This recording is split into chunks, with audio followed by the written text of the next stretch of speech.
વલસાડના ફસાયેલા 72 જેટલા એટલે કે ઈરાનમાં વલસાડના કેટલાક લોકો ફસાયા છે, તેમાં આંકડો 72 જેટલો સામે આવી રહ્યો છે। માછીમારો અને શિપિંગમાં કામ કરતા ભારતીયો આજે ઈરાની બોર્ડર ક્રોસ કરી અર્માનિયા જવા નીકળ્યા છે। ગયા 35 દિવસથી ભારત પાછા ફરતા તમામ લોકોએ ઈરાનથી જમીની માર્ગે ઈરાન બોર્ડર સુધી પહોંચ્યા હતા। હવે આ લોકોએ અર્માનિયાનો 20 દિવસનો વિઝા મેળવી ત્યાંથી ભારત પરત ફરવા નસીબ અજમાવ્યું છે। ત્યારે ભારતીય સરકાર આ લોકોની મદદ કરશે અને વાયા દુબઈથી તેઓ ભારત આવી શકે તેમ છે।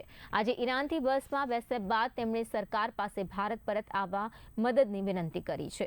અર્મેનિયા એક અલગ દેશ છે જ્યાં તેમને વિઝા મળ્યા હતા અને હાલ ખર્ચ વધુ છે અને ડર સાથે આ તમામ લોકો ભારત પરત ફરવા લાંબી જમીની મુસાફરી કરી રહ્યા છે।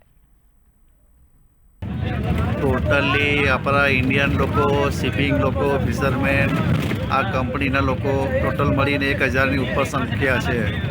આ ટોટલી અર્મેનિયા બોર્ડર ક્રોસ કરી ગયા છે। અમે 2 દિવસમાં અમે અર્મેનિયા પહોંચશું। ગવર્મેન્ટ રિક્વેસ્ટ છે કે અમને જલ્દી અમને ઈરાનથી અમને ઇન્ડિયા પહોંચાડે એવી અમે આશા રાખીએ છીએ।